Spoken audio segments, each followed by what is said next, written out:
What's up? You're watching Indie Mixtape. I'm Kylee Roman. We've got this huge babe here who's got a couple festival gigs coming up. She's playing at Fortune Sound Club this evening, Friday the 13th, which is a little dangerous. Very scary.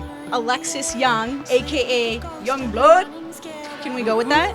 Yeah, oh yeah.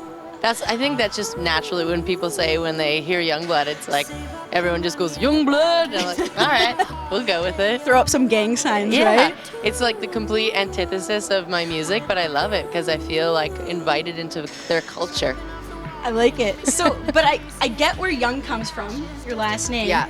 But where does the blood part come from? It's truly just a nickname that my last name was Young, and so then as all nicknames start to morph over time, Young became Youngblood, and then when I came to choose a name for this project, I was going through every other name possible. I wanted to have like this cool name, and everyone's like, just go with Youngblood. That's what everyone calls you anyway. So I was like, well, when you Google Youngblood, I'm not highest on the SEO list, but I'm gonna go with it. I followed my heart. I like it. As long as it feels right in here, right? Feels right. Youngblood. But so going back to that whole project, it just started about a year ago. This is true, yeah. We're in infant zone. How has that been for you? You know, you've exploded. You were just at the CMWs. That's big. Yeah, no, it's been a great year. When I started the project, I put on my big girl pants and said that I'm going to do this 100%. And so I've just been hustling the past year to just try and make sure that people are listening to it and trying to talk to people and really just being very shameless in my approach and letting people know who I am and what I'm doing. And it's been an amazing first year, and I'm very, very excited for this year. I feel like there's going to be some very exciting things happening in the next couple months. Like your EP release. Like my EP release. So what can we expect from that EP? Well, there's a couple good summer jams on there. I co-wrote a couple of the tracks with Parker Bosley from Gay 90s, who's one of my really great friends. So that was a really awesome experience, and he was in the studio when we were recording. So I feel like there's some good vibes that you feel will come through. And Sleepy Tom was the producer on the EP, and he's just like one of the best humans ever. And so we just had a blast making the EP, and I feel like a lot of that energy really is coming through, but there's also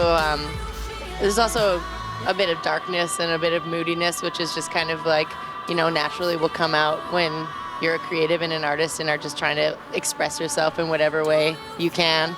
So I feel like there's kind of an emotional roller coaster a little bit that starts off a little bit more kind of like lighthearted and jammy, and then gets into the deep stuff, and then finishes kind of on a lighter note. Which is actually kind of how I feel that Feel Alright, your music video, is kind of like, because it's very lighthearted in the beginning, and then, whoop, you take a turn. Yeah, I mean, I kind of feel like it's a bit of an expression of how life is in general. Like, you can kind of go through things and going through the motions and saying like everything's fine, everything's all right, and really maybe it's not. Like, really, if you're really checking in with yourself and saying like, do you feel all right? Are you okay? It's important to take that time, because I think a lot of things can kind of fall below the surface, and it's important to explore those things. Totally. And like maybe exploring making out with a mannequin. Oh, he tasted so gross. He tasted so gross, and I felt so bad I didn't really feel bad, but the directors, like, I told them, I'm like, I have a vision, I want the mannequin, and I'm gonna make out with it, and at the end of the scene, if you feel uncomfortable, I've done my job well. And that scene was pretty hilarious, because there's like 10 people on set. It was so quiet. We didn't even like have the music playing, and I just kind of was like dancing with him. I was like, can we put some Al Green on or something so I can get in the mood? And then we put on some Motown, and I was dancing with him, and then like licked his face and immediately regretted it, but I think we got a good shot. It tasted like regret. It tasted like regret. That's good. Yeah, definitely. Mannequins of regret. So what's kind of like, what would you say makes a good makeout? Oh, well, you know, start slow. Start soft, and then just really ramp it up if you're feeling for it.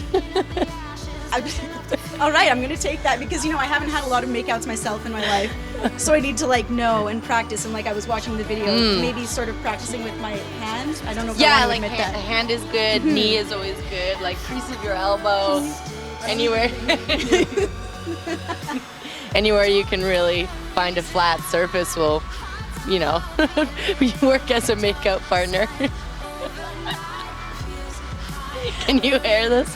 Is this appropriate? I'm gonna Can we take it. change the name to Indie Makeout now? Indie makeout tapes. Yeah, Indie Makeout with tapes. Kylie and Alexis. We'll teach you. So good. Oh my God! It's your suede. It's your suede. God damn, girl. Oh God. And I wanted to get you something for your year anniversary. Oh my gosh. Because girl, you got this. Oh my gosh. This is so cute. You've got this. Like, just know you got this. You're the best. It says you got this. This is so cute. I got this. You got this. I got this.